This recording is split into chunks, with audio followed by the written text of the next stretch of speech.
revolta da Chibata foi o fato assim, mais organizado que eu vi na massa popular. Essa revolta, ela mexe com um público que são pessoas comuns, que é um exemplo de como que se pode se levantar contra o que está errado. Daí você imagina o que é em 1910, você fazer uma revolta da Marijada, você assumir a liderança dessa revolta da Marijada, apontar um coraçado para a cidade. Ele teve uma aclamação popular assim, extraordinária. Mas, como era de praxe, e até hoje é de praxe, os dirigentes do país ignoraram, silenciaram em todo o João Cândido. Então a motivação que se tem hoje é de trazer um herói nacional que não está nos livros, que não é ninguém conhece, mas pela quantidade que deveria conhecer, ninguém conhece. Ele não pode como dizer que não existia um João Cândido na história do Brasil.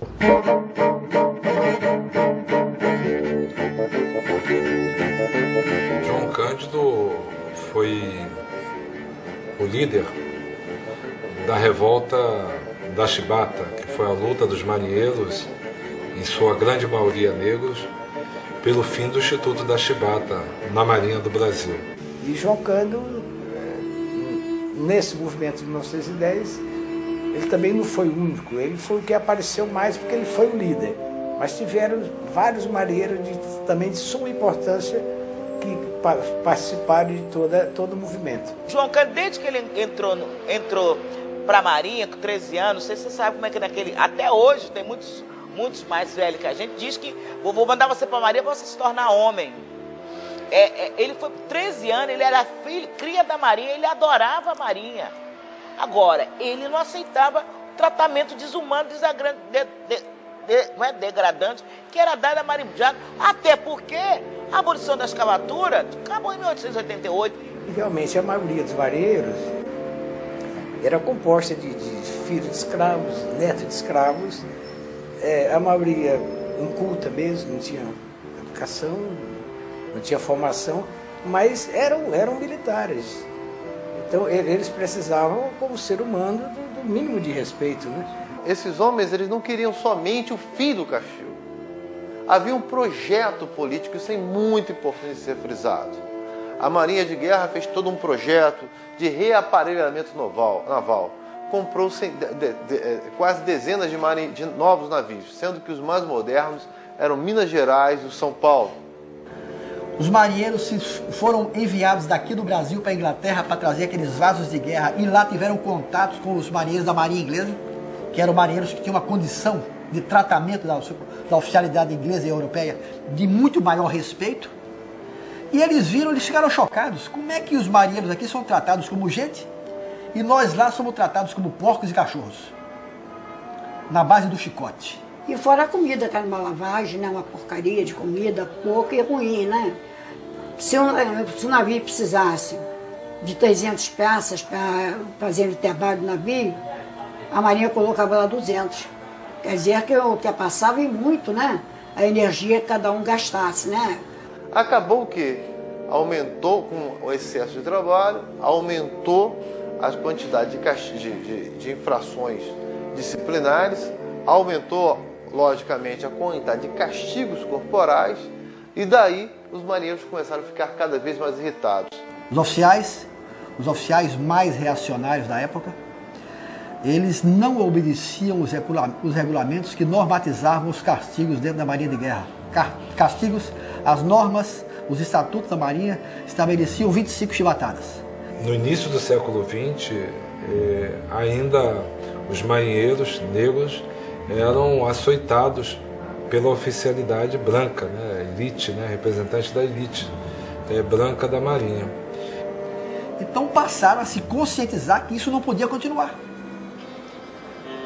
Porque seria até um tipo de subserviência, você aceitar castigos de homens iguais a você, só porque estavam com um galão no ombro. Ao contrário deles pegarem e falarem, vamos revoltar hoje, amanhã, não.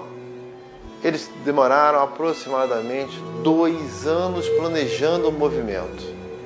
Isso é algo inusitado na Primeira República e em boa parte dos movimentos sociais de revoltosos que existem.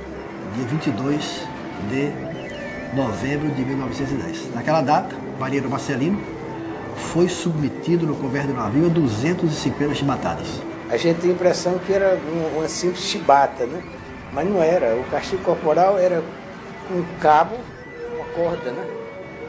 Mais ou menos grossa, onde o rapaz que fazia os castigos, eles enfiavam dezenas de agulhas dentro do cabo e só ficava de fora as pontinhas. Quer dizer, a primeira chibatada já sangrava o corpo todo. Então, com aquela chibata que o marinheiro apanhava. Eles faziam uma espécie de uma chibata. Então, os castigos corporais eram para ser 25, por falta leve, né? Mas depois que o arrasto começava a bater, eles esqueciam de contar, né? Ia batendo, quando se massa, e o oficial consentia nisso, né? Porque para eles aquilo era glória, né? Numa cerimônia assim de gala, porque todos os oficiais se perfilavam, em cadeiras, sentados, vinha o comandante, era uma coisa assim. E começava a chibatada, os oficiais não podiam falar, nem comentar nada. Quando foi terminada a aplicação do castigo, as costas do marinheiro parecia uma tainha lanhada, totalmente cortada pelos vergaços da chibata nas costas dos marinheiros. Isso vai precipitar uma rebelião, a chamada Revolta da Chibata. Os marinheiros, mostrando seu poder de organização, vão conseguir tomar 4 navios de guerra, né, e vão apontar, imagina, 4 navios de guerra, navios que foram recém-importados da Inglaterra, e vão apontar os canhões desses navios para a cidade do Rio de Janeiro. Os marinheiros, sob o comando de João Cândido, tomaram os navios, não sem lutas, claro, porque a oficialidade com aquele tipo de consciência não ia se deixar dominar, se houve luta. Houveram baixas dos dois lados. O fato é que a Marejada dominou. E o João Cândido apontou os canhões do Minas Gerais para o Palácio do Catete, o São Paulo para o Senado Federal e sei lá, vocês têm que abolir, nós só queremos a abolição dos castigos corporais. Aonde o presidente da República, o Marechal Hermes da Fonseca, havia assumido o governo há poucas semanas. Imagina que é isso. A Marinha Inglesa, considerada a melhor do mundo na época, navios super potentes, e os canhões apontando para o centro da cidade do Rio de Janeiro. E o Rio de Janeiro, capital federal. Foi um corre-corre, os ricos foram para Petrópolis, Friburgo, o pessoal sumiu. E quem estava ali na glória teve a oportunidade de presenciar tudo. E ver o perigo que estava ocorrendo no Rio de Janeiro, se realmente aqueles canhões resolvessem detonar lá no Costão do Pau de Açúcar para o Palácio do Governo. As fortalezas, a entrada da Barra, a Fortaleza de Santa Cruz, também se manifestou assim, quer dizer, disse, olha, vamos atacar os navios. Aí o ministro do Exército, olha, é besteira, não dá, não tem capacidade de atracar, porque os dois encouraçados derrubariam a Fortaleza de Santa Cruz assim em 2 minutos. Foram 5 dias, 22, 23, 24, 25, 26 de novembro de 1910, que abalaram a República. Então o Hermes da Fonseca achou que não tinha como enfrentar, porque todos os maiores navios, que era o encouraçado de São Paulo, o encouraçado de Minas Gerais, os cruzadores de Bahia, Rio Grande do Sul, todos novos e potentes. E a maioria dos demais navios eram velhos, com armamento assim, precário, e só o encouraçado de Minas Gerais, sob o comando de João Cândido, podia destruir todo o resto da esquadra, assim, tranquilamente. Eles negociaram, não destruíram a capital brasileira, que era o Rio de Janeiro, se colocaram em prontidão, sitiaram a cidade, negociaram, e sobre a promessa de anistia, eles depuseram as armas, e após a deposição de armas, o governo não respeitou a anistia, o acordo concedido. Quando o João Cândido entregou os navios, assinada a anistia, Rui Barbosa veio de Petrópolis para fazer o decreto da anistia. Os senadores todos reunidos resolveram que o governo devia dar anistia. 2 dias depois, o presidente da República, o Hermes da Fonseca, autorizou o ministro da Marinha a expulsar os marinheiros indesejáveis, considerados indesejáveis. A anistia não foi concedida. Os marinheiros foram presos e recolhidos ao presídio naval em condições de total insalubridade. Meu pai só contou uma coisa para nós. Eu vou conversar alguma coisa com ele, né? Aí ele falou assim, olha, como nós estávamos presos ali nas cobras, todo dia de manhã chegavam com comida na gradezinha. Aí eles perguntavam, João Cândido já morreu? Ou estavam vivos? Ainda respondiam não. Então não tem comida. Mas ele não é comida mesmo, nem que tivesse morrido ou não, que eles queriam matar, todos eles mesmo, né? Então a comida deles era pão e água jogado lá dentro, naquele lugar infecto. Ou não tinha lugar para necessidade. Banho nem se fala, né? E o presídio é cavado na pedra, onde Tiradentes esteve preso. E tem uma umidade tremenda. E eles, para tirar aquele cheiro da sujeira, já que os marinheiros não saíam nem para fazer necessidades do lado de fora, jogavam cal virgem na cela. E você sabe que o cal virgem ele fermenta com a umidade e aquele gás é mortífero. Não tinha quase ar para respirar, nada, né? Então foi uma tortura completa e violenta, né? Na cela em que João Cândido esteve preso, de 18 pessoas ficaram 2, ele e mais um. Aí botaram no Juliano Moreira como louco. Mas o próprio diretor do hospital, Juliano Moreira, depois de umas passagens lá, mais de 1 ano lá no Coisa, viu que ele não tinha nada de maluco, né? Ele não era nada daquilo que eles... Aí voltou, dali ele voltou preso para responder o Conselho de Guerra. O que sobrou da marujada que participou do levante da Chibata foi mandado no navio satélite, juntamente com... Eles pegaram os marinheiros como escória. Pegaram os mendigos, as prostitutas mais velhas, porque as mais novas ainda podiam ser utilizadas, né, pela elite. Pegaram os mendigos, prostitutas e jogaram no navio satélite e jogaram lá para a Amazônia. Depois, em 1910, eles aumentaram a carga também com os marinheiros, né? Expulsos da marinha, muitos deles foram colocados em satélites, né? Ou fuzilados no meio do caminho, ou chegaram na Amazônia e se perderam por lá de doença. Nunca mais viram os familiares. E ele talvez não tenha ido naquele navio satélite do Lodge, porque ele era a personagem principal e a opinião pública em cima do governo.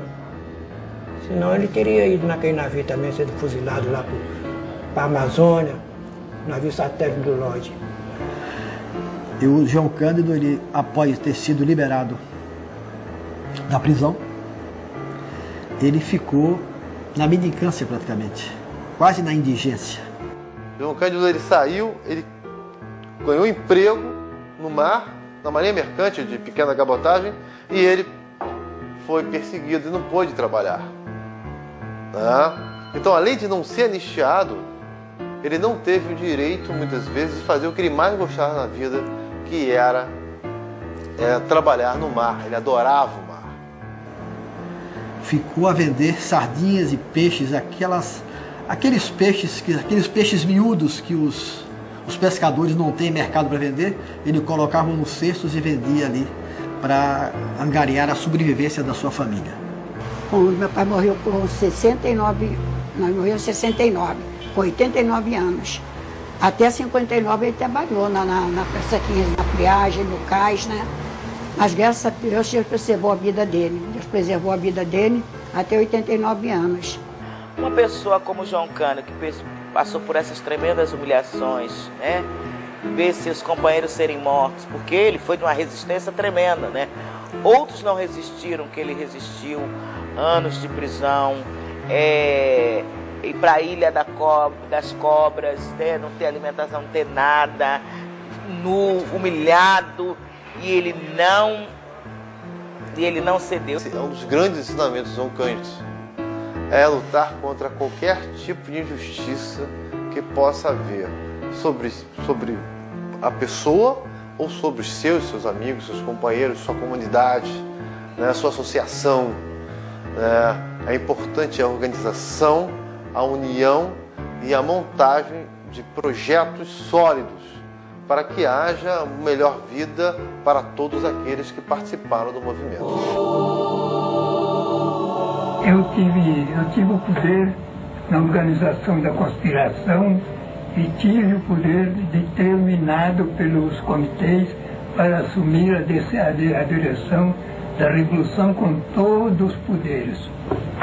Eu dispunha de todos os poderes. Porém, a organização da revolta, eu dispunha de todos os poderes, como dispus dentro da revolta de todos os poderes do Brasil. Parei o Brasil. Durante 6 dias, parei o Brasil.